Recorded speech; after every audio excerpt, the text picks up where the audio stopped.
What's up, everyone? Welcome back to the channel, dude. I kind of wanted to do a recap and kind of talk about how iOS 13 has been holding up these last couple weeks. And actually, it's been a month since it's been out officially. Actually, a month and 1 day because yesterday was a month. But I kind of want to talk about and hit on some of the key things that have pretty much improved since the beginning of iOS 13. Now, I did install iOS 13 on every single compatible device that was, installable. So all the phones from the 6S all the way up until even like the 11 Pro Max, all those phones I was running. And I'll definitely tell you, since the beginning of the betas, I want to kind of recap. It was pretty stable. There were some hiccups here and there, but nothing really too crazy. And what I want to say is that iOS 13 isn't like a whole refresh. It wasn't like, in my opinion, a complete UI redesign. It wasn't anything too crazy. It was kind of like an iOS 12.5 in my opinion. A lot of the things that they added within iOS 13 are super cool, and I definitely do like them, but they didn't really put anything that could make the phone like that could totally like disrupt the phone or anything like that. So it's a good thing and it's a bad thing. So since iOS 13 that came out September 19th,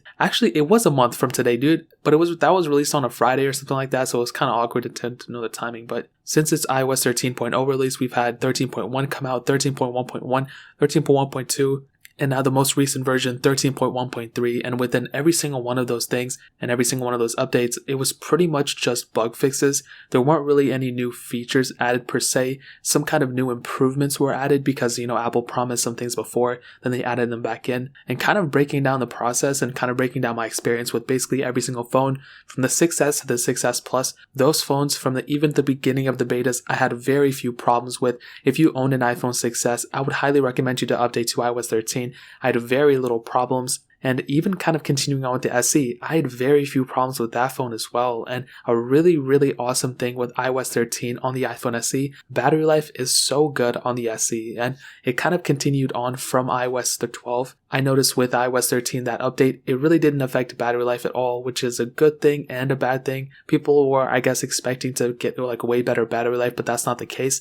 For every single phone that I've tested, for every single phone compatible with iOS 13, I saw very little improvements with battery life, if any at all. The SE pretty much contained and retained the same battery life from iOS 12, so that was a really good thing. Now the next two phones, man, the 7 and the 7 Plus, these phones I had massive problems with iOS 13. More so the iPhone 7, but I had some issues with the 7 Plus as well, and it's not anything too crazy. Like, I don't want to sit here and say like the phone like blew up or anything, but with my iPhone 7, I had boot loops on two separate devices, and ever since then, I haven't really ran into any problems from the official version of iOS 13, so I guess that is an improvement. I was able to install every single improvement and every single update of iOS 13 so far, so at least that's a good thing. I'm sure Apple fixed whatever issues were going on, but still, I would be kind of wary if you own an iPhone 7, even the 7 Plus. I don't know if it's a chipset thing or whatever, but I want to include the 7 Plus in it as well. If you have those devices, be sure to back up all your information before updating. 13.1.3 is pretty stable on the 7 as well. And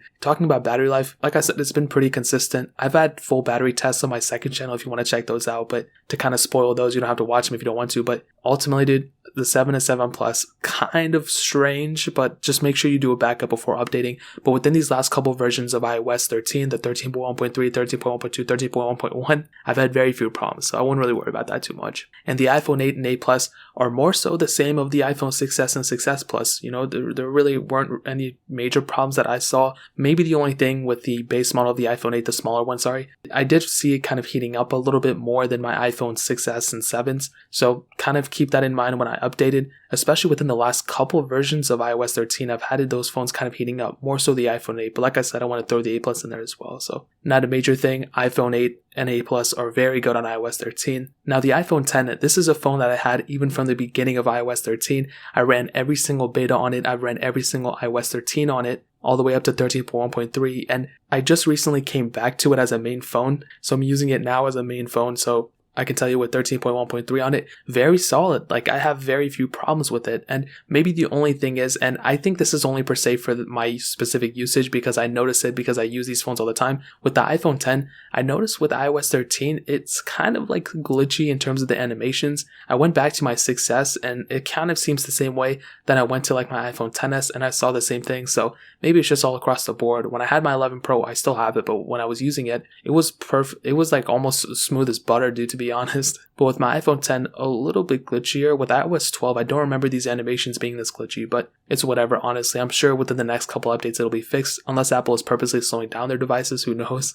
But that pretty much covers up all those devices from the iPhone 10. Then obviously the XS and the XS Max, and even the XR, very stable devices on iOS 13 as well. I'm kind of looking out for things that could affect a large group of people. And so far, what I've been able to see is iOS 13 is stable on almost every single device. And this really is a good thing. I'm really happy Apple was able to keep this update going and keep it as stable as possible. I'm glad they didn't pull another iOS 11 on it. But at the same time, there wasn't really anything crazy like I stated. I mean, dark mode and like the new volume HD and things like that, like those are improvements. I love seeing that. But when you look at what the competitors are doing, when you look at what Android is doing, like, I don't know, I feel like they're kind of adding a lot more features at one time than iOS is. So, and it doesn't seem like there's like one way more stable OS than the other one. Like if iOS was way more stable all the time than Android, then I'd be like, cool. But, and even though Android 10 didn't really bring too much craziness, I still find it to be overall having more features than iOS, but I don't know. And that pretty much covers it up until where we're at now. You know, we're on the iPhone 11, 11 Pro, and 11 Pro Max,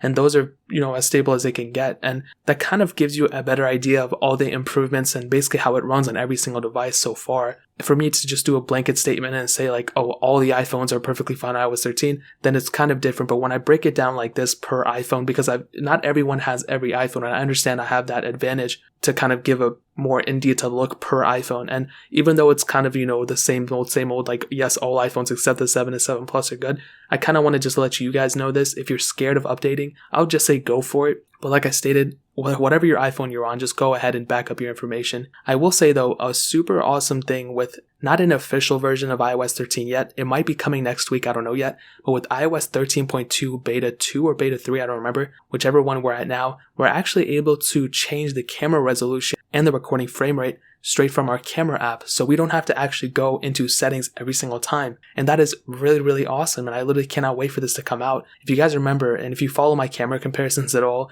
I've literally been saying this, especially when I'm doing like Android versus iOS. Every single Android, ever since even like the Galaxy S5 and like the LG G3, those phones had so many features within their camera app, and iOS for the longest time didn't add it. I was thinking Apple was going to wait until iOS 14 to bring this, but they actually are dropping it with iOS 12 or iOS 13.2, and I cannot wait for this. This is awesome. And something as simple as that, you know, and that's a huge improvement we've seen. I don't even think Apple really made any note about this. I don't think they mentioned it at their keynote. So to see this improvement is awesome, and that is another huge thing. And the state of iOS 13 within now, you know, we're way more stable than where we were at September 19th at the official release. We're way more stable than even the betas, and we're getting more and more features, which I'm happy about. I don't want to sound like I'm super petty and like trying to pick per detail and like, oh my god, they need to add more and more.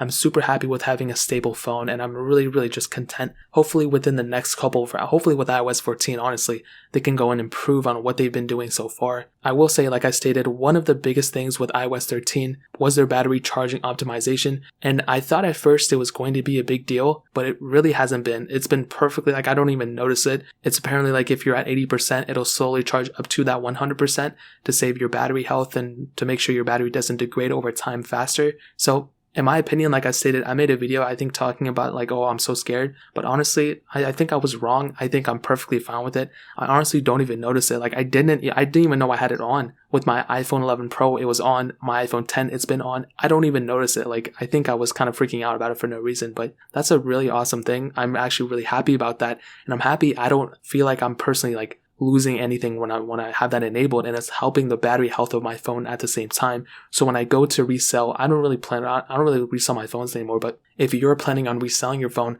that's an awesome thing. People always ask like, what's your battery health? So that's a really awesome thing. And really the state of iOS 13, like I stated, is very, very awesome. It's in a better state now than where we were earlier. We haven't seen any like crazy across the board problems or issues that are damaging your iPhones. And I think, you know, this is definitely a step in the right direction. It's way more stable than iOS 11. It's about the same as iOS 13. It's definitely, I think iOS 12 was a little bit better, but iOS 13 is getting there. By the next couple versions, I think by 13.3, it's going to be perfectly fine. We should be getting the next version of iOS 13 probably like Monday, like I stated. But if not, it'll probably be like a week or two after that. But even then, Apple is pushing updates like crazy. Even with iOS 12, we noticed they were taking their time. They weren't really pushing updates that frequently, and they were pushing betas all the time, but they weren't pushing official versions. But now with iOS 13, they're kind of getting on their game. With iOS 11, they were pushing updates like every single week, and that was awesome. I was, making videos left and right about iOS. Then with iOS 12, they were kind of,